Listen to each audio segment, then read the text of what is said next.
ঢাকা তখন দ্রুত বদলে যাচ্ছে। নতুন নতুন ভবন উঠছে, জমির দাম বাড়ছে, আর প্রভাবশালী মানুষদের হাত ধরে বড় হচ্ছে একের পর এক ব্যবসা। ঠিক এই সময়ে নীরবে বড় হয়ে উঠতে থাকে একটি নাম, মাইশা গ্রুপ। বাইরে থেকে দেখলে মনে হতো এটি উন্নয়নের প্রতীক, সফল ব্যবসার উদাহরণ। কিন্তু ভেতরের গল্পটা ছিল অনেক বেশি জটিল, আর শেষটা ছিল বিস্ময়করভাবে ভয়াবহ। বিজনেস ম্যানিয়াতে আজ আমরা খুঁজে দেখব কিভাবে মাইশা গ্রুপ গড়ে উঠেছিল, কিভাবে তারা অল্প সময়ে বিশাল প্রভাব তৈরি করেছিল, আর কিভাবে ক্ষমতা, ব্যাংক ঋণ আর দুর্বল নিয়ন্ত্রণ ব্যবস্থার সুযোগ নিয়ে একসময় পুরো ব্যাংকিং সিস্টেমকে ঝুঁকির মুখে ফেলে দিয়েছিল। এই গল্পের শুরু ঢাকার মিরপুরে। ১৯৬১ সালের ১৪ মে জন্ম নেওয়া মোহাম্মদ আসলামুল হক বড় হয়েছিলেন একটি সাধারণ পরিবারে। ছোটবেলা থেকে তিনি বুঝে গিয়েছিলেন চাকরি করে নয়, ব্যবসা করে সামনে এগোনো যাবে। চারপাশের পরিবেশ, জমি কেনাবেচা, প্রভাবশালী মানুষের চলাফেরা সবকিছুই তিনি খুব কাছ থেকে লক্ষ্য করতেন। ৯০ দশকের শুরুতে বাংলাদেশের অর্থনীতি যখন ধীরে ধীরে খুলতে শুরু করেছে, তখনই তিনি বড় সিদ্ধান্ত নেন। ১৯৯২ সালে যাত্রা শুরু করে মাইশা প্রপার্টি ডেভেলপমেন্ট লিমিটেড। তখন ঢাকায় রিয়েল এস্টেট খাত দ্রুত বাড়ছিল। শহরের সম্প্রসারণ, মানুষের বাসস্থানের চাহিদা সব মিলিয়ে এই খাতে বিনিয়োগ ছিল লাভজনক। প্রথম কয়েকটি প্রকল্প থেকে ভালো মুনাফা আসে। ব্যাংক ঋণ পাওয়া সহজ ছিল, অনুমোদনের জটিলতাও তুলনামূলকভাবে কম। ধীরে ধীরে মাইশা প্রপার্টি আর শুধু একটি কোম্পানি থাকেনি, এটি পরিণত হয় একটি গ্রুপের ভিত্তিতে। ২০০০ সালের পর থেকে মাইশা গ্রুপের বিস্তার আরও দ্রুত হয়। রিয়েল এস্টেটের পাশাপাশি বিদ্যুৎ খাতে প্রবেশ করা হয়। Dhaka north power utility, Dhaka west power limited, CLC power company limited একটির পর একটি প্রতিষ্ঠান যুক্ত হতে থাকে।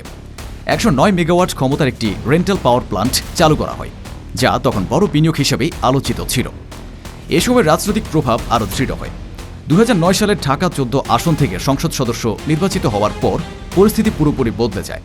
সরকারি দফতরে কাজ আটকে থাকার ঘটনা প্রায় বন্ধ হয়ে যায়।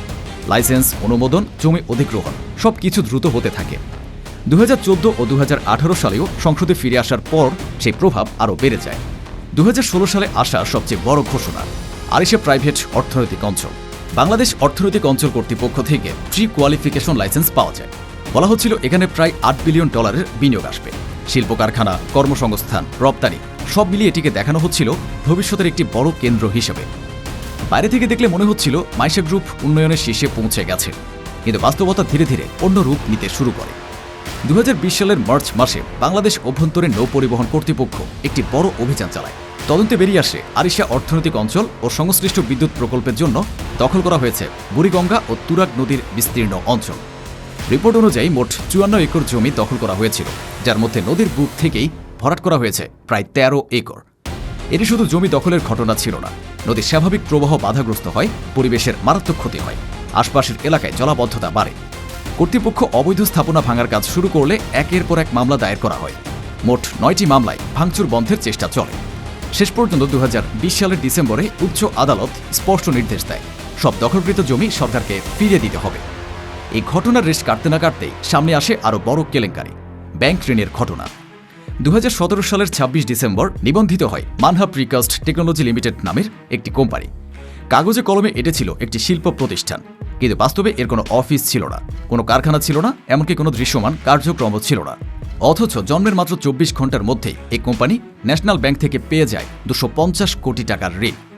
এরপর ঋণের পরিমাণ বাড়তেই থাকে। ধাপে ধাপে মানহা প্রিকাস্টের নামে দেওয়া হয় মোট ৬৪৭ কোটি টাকা। কোনো প্রকল্প বাস্তবায়ন ছাড়াই এই অর্থ ব্যাংক থেকে বেরিয়ে যায়। ২০১৯ সালের ২৪ ডিসেম্বর হঠাৎ করে কোম্পানির নাম পরিবর্তন করে রাখা হয় টেকিং স্মার্ট ব্যাটারি টেকনোলজি।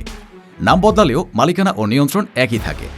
এই নতুন নামে আবার অনুমোদিত হয় আরও ৫১৫ কোটি টাকার ঋণ।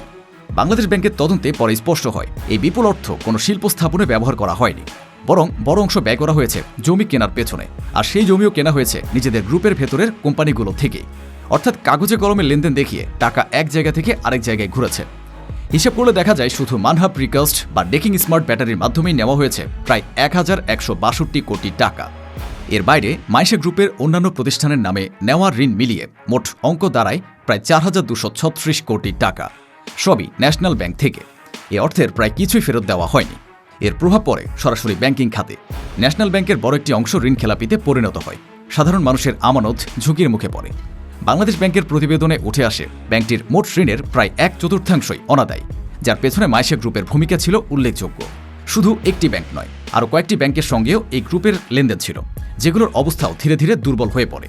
শেষ পর্যন্ত নিয়ন্ত্রক সংস্থাকে একাধিক ব্যাংক একীভূত করার সিদ্ধান্ত নিতে হয়। 2021 সালের 4 এপ্রিল চিকিৎসাধীন অবস্থায় মোহাম্মদ আসলামুল হক মারা যান। কিন্তু তার মৃত্যুর সঙ্গে সঙ্গে এই গল্প শেষ হয়নি। মাইশা গ্রুপের দায়িত্ব যায় পরিবারের হাতে। ঋণ পরিশোধের আশ্বাস দেওয়া হলেও বাস্তবে গ্রুপের অধিকাংশ কার্যক্রম বন্ধ হয়ে যায়। ব্যাংকগুলো আইনি পথে হাঁটার কথা জানায়, কিন্তু আজও সাধারণ মানুষের টাকার বড় একটি অংশ অনিশ্চয়তার মধ্যেই রয়ে গেছে।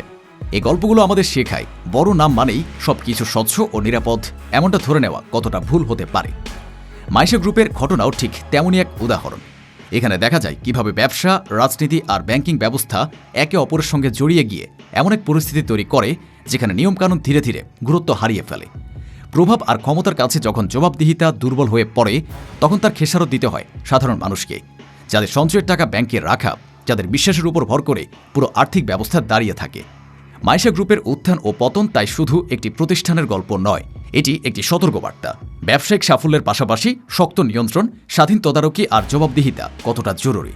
না হলে ক্ষতি শুধু একটি কোম্পানির মধ্যে সীমাবদ্ধ থাকে না, তা ছড়িয়ে পড়ে ব্যাংক, অর্থনীতি আর সাধারণ মানুষের জীবনে। আপনার মতে এই ঘটনা ঠেকাতে কি করা উচিত? নিচে কমেন্টে আপনার মতামত জানান। বিজনেস ম্যানিয়াতে এমন আরও বাস্তব, বিশ্লেষণধর্মী ব্যবসায়িক গল্প পেতে চ্যানেলটি সাবস্ক্রাইব করুন, ভিডিওটি লাইক দিন এবং শেয়ার করতে ভুলবেন না। পরবর্তী ভিডিওতে আবার দেখা হবে। ধন্যবাদ।